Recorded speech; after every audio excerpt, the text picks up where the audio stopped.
Hello, welcome to my channel. My name is David Novak.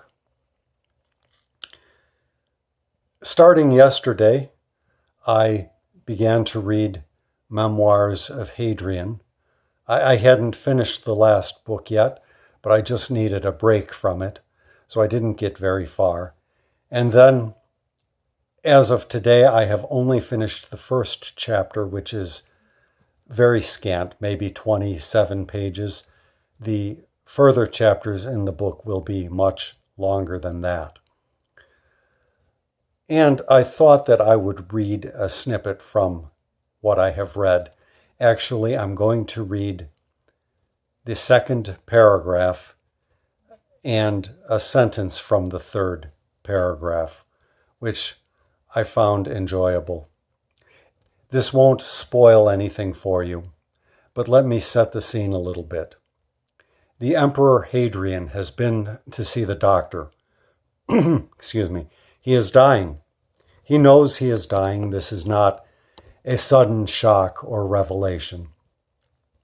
So he sets out to write a letter to Marcus Aurelius, who will succeed him as emperor.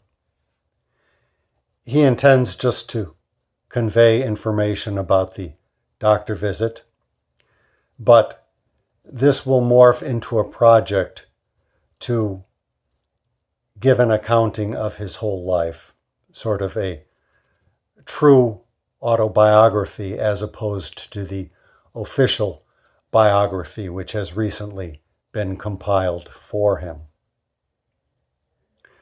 Now, Emperor Hadrian is a loquacious fellow.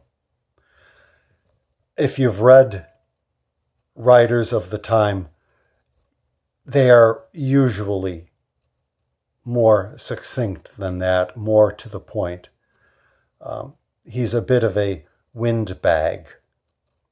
But having said that, he is not an insufferable windbag. So I expect I will continue with the book and not DNF it. Here we go. Do not mistake me. I am not yet weak enough to yield to fearful imaginings, which are almost as absurd as illusions of hope, and are certainly harder to bear. If I must deceive myself, I should prefer to stay on the side of confidence, for I shall lose no more there and shall suffer less. This approaching end is not necessarily immediate. I still retire each night with hope to see the morning.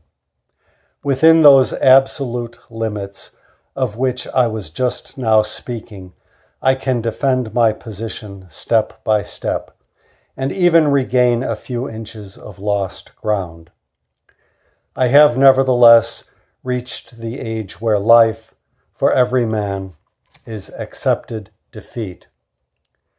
To say that my days are numbered signifies nothing. They always were, and are so for us all. But uncertainty as to the place, the time, and the manner which keeps us from distinguishing the goal toward which we continually advance, diminishes for me with the progress of my fatal malady. A man may die at any hour, but a sick man knows that he will no longer be alive in 10 years' time. My margin of doubt is a matter of months, not years. The chances of ending by a dagger thrust in the heart or by a fall from a horse are slight indeed.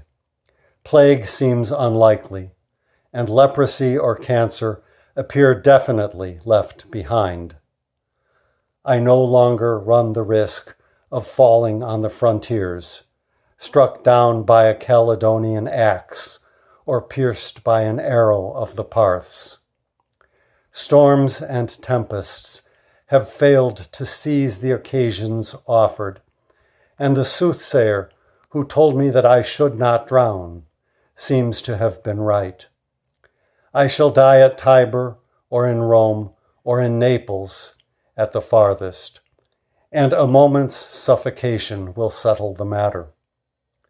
Shall I be carried off by the 10th of these crises or the 100th? That is the only question. Like a traveler sailing the archipelago, who sees the luminous mists lift toward evening and little by little makes out the shore, I begin to discern the profile of my death. Already certain portions of my life are like dismantled rooms of a palace, too vast for an impoverished owner to occupy in its entirety.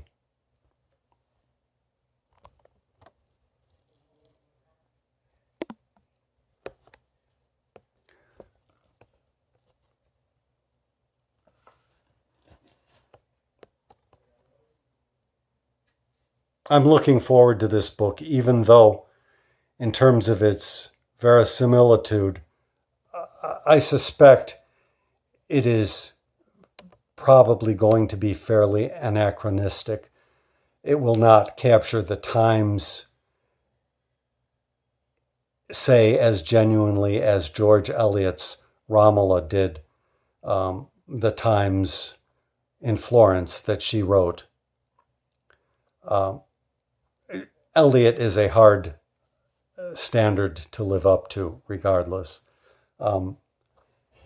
Hadrian, as I said, is a bit of a windbag, but he's not uninteresting. I have little firsthand knowledge of the period.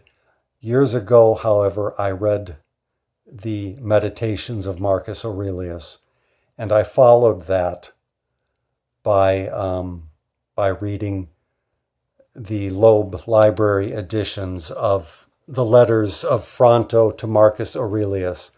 I think Marcus Aurelius wrote some letters to Fronto as well. So these are the books. I don't know if you can see that at all. I found it very interesting at the time, enjoyable, but I don't remember very much. Fronto was his oratory instructor, I believe. Now, mention is made in the first chapter of Marcus Aurelius's Tutors, and Emperor Hadrian says, I picked them all for you. I don't know if Fronto will be mentioned in the novel or not. Regardless, I remember very little of it. But if anything, reading this novel may encourage me to dip back into the Loeb editions of Fronto. Curiously, while I was looking for something else today, I happened to come across a note that I had written announcing that I had just purchased this book. It was dated December of 2010, and I added that I doubted I would get to it ever, and also mentioned that I had a couple of volumes in the queue ahead of it. Well, those volumes were The Tale of Genji and the Cairo trilogy. I don't think I got to those until about 7 years ago, so there was a 3-year lapse. And then, by slow fits and starts, I gradually began to read more. I went for a summer and read a bunch of Russians, for example. All this interspersed with long periods of no reading, because reading has not been a habit with me or a habitual activity that I've enjoyed. Gradually, that led to the beginning of 2020, when I decided to take a stab at becoming a reader in earnest, and that I have done, inspired in large part by the many booktubers that I have come to watch. I'm still a newbie even as a watcher of booktube. I've only been watching a year and a half maybe, and I am finding every day there are new booktubers that I've never happened to see, never chanced upon their channels. And so now, while my laziness is a threat to my reading books, my watching BookTube is also a threat to my ability to read, as other booktubers have noted.